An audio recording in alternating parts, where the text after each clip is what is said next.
Hello everyone and welcome to the Green Man channel. Hope you're doing good and well. So it's time for a one-off Symphonic Sundays episode here, and I'm doing effectively 3 album reviews or 2 full-length reviews and a review of a new EP released just on Friday.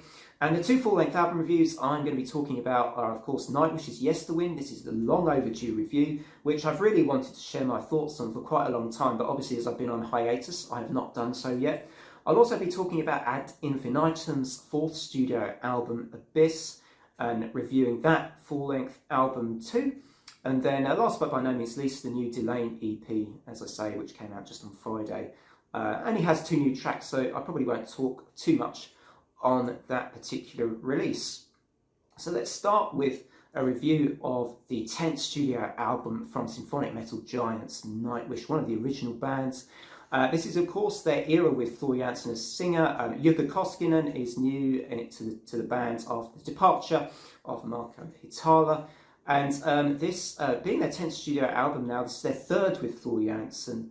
And, you know, I have been a new era Nightwish skeptic. I think the last couple of albums just haven't moved me. In particular, previous album, Human Nature, I didn't enjoy very much at all. It was, you know, kind of their recent cinematic style. But none of the tracks, none of the songs themselves with Thor singing really hit me much. And I just felt underwhelmed, very underwhelmed by that album. I like Nightwish at their most epic and their most powerful, with force behind their music. Didn't feel it with Human Nature.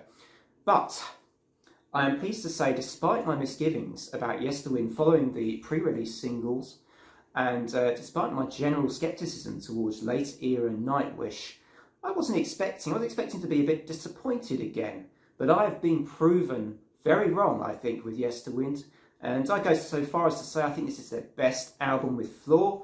Yesterwynde I found to be a really good, you know, really strong album in this latest era of the band.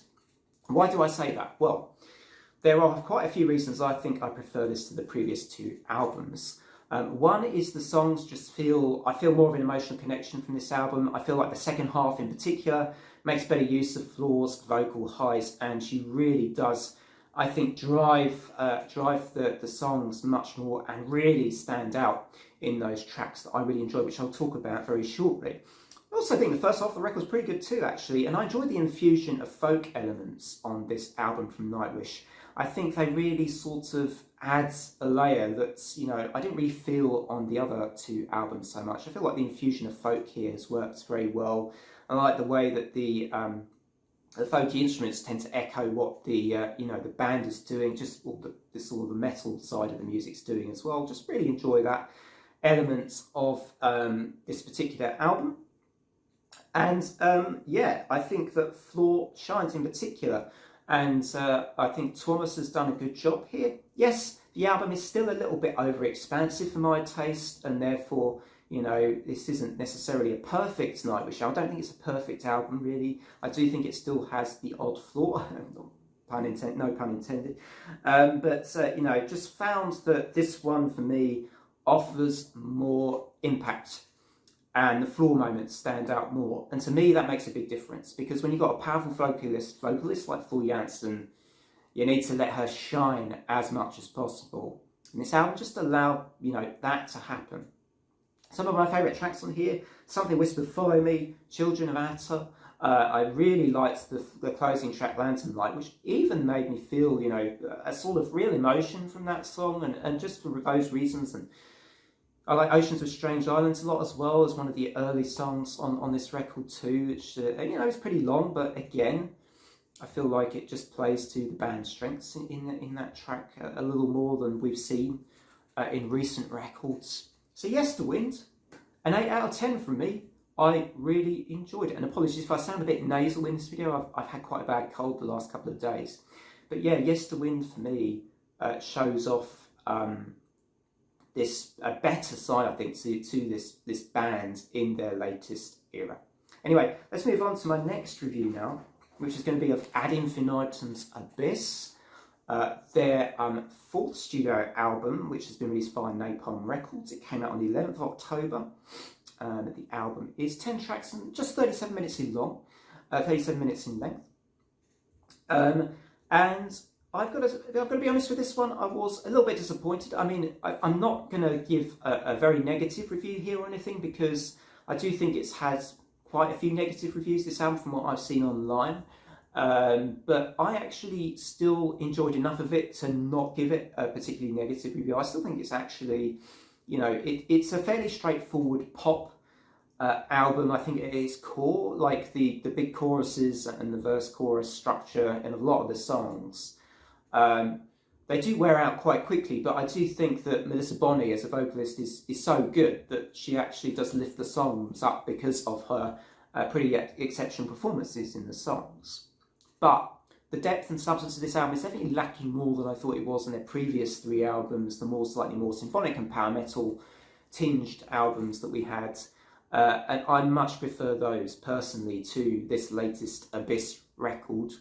But like I said, I saw them live, actually, along with Frozen Crown, Black Bar and Camelot, headlining an outstanding gig. And I actually think live, I found the tracks a little bit better. Like, because I think the bands are really good performers. I'm also a particular fan of Adrian. I think, never pronounce his surname right, but he's a guitarist, and I really like his guitar work usually in the band. And, you know, there weren't as many of his kind of solo moments as well in this record as I think there were on Downfall. So, for me, you know, I don't dislike this album particularly, but neither do I love it. I think it's somewhere in between. I'm feeling a mixed-ish review here. I'd probably give it a 6 out of 10. I do think that the good tracks are really good. I particularly like Follow Me Down, Outer Space and Parasites kind of towards the end of the album. Those are still strong tracks for me, but it is, I think, a much more simplistic album than the predecessors and Ad Infinitum's earlier works. And for me, therefore, I will be giving this album a 6 out of 10, which kind of hurts me a little bit, because I think the guys in the band are lovely and Melissa's great and everything, but it does hurt me a bit to give them just a 6 out of 10 as such. But you've got to be honest with these reviews, and I shall be honest and give this one what I really think of it, which is I think it's okay, but nothing particularly great. Coming up last, but not least, actually, I'd say one of my favourite symphonic metal bands, actually, Delain. I particularly enjoyed their last album, Dark Waters, which I saw hardly anyone talk about, actually, in 2023, last year. But they've just released this new EP on Friday via Napalm Records. It is mostly a live album, actually. You've got 15 tracks here, so it's over an hour. And it was just released on Friday the 8th of November. It's called Dance with the Devil. And you just got 2 new tracks, 2 original tracks here, and the rest of it is performances of their songs from, you know, mostly I think from Dark Waters, but some other tracks from their classic albums as well, which were when Charlotte Wessels was singer.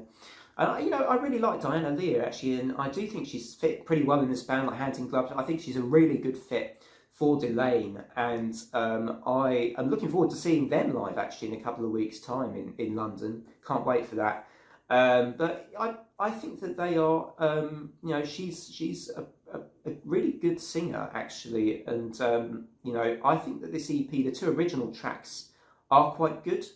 For me, I particularly enjoyed, I think it was The Reaping, which I think combined some of those synth elements well, and you know, good choruses, good verses, and just generally a solid track, a solid sort of Dark Waters era Delain track, I thought that was. You know, I wouldn't necessarily go crazy about this EP, I don't think, but you know, I do like new era Delain a lot, and I loved Dark Waters. I do feel the 2 newer tracks are sort of more in that, definitely of the Dark Waters kind. So if you like Dark Waters, I do think you'll enjoy these 2 new original tracks.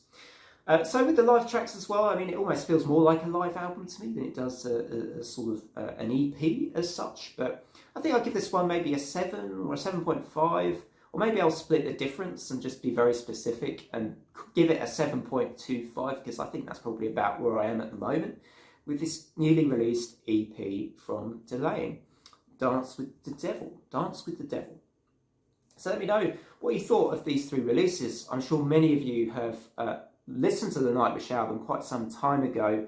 Would be very interested to hear what you thought of Yesterwynde. Do you agree with me? Do you think it's the best of the Floor era? Or are you thinking one of the other 2 albums is actually your favourite from Floor, Being with the Band? let me know. I'd be fascinated to hear your thoughts on that as well. So until next time, thanks very much for joining me. Don't forget to drop a like and a subscribe. Otherwise, from me, bye for now. Until next time.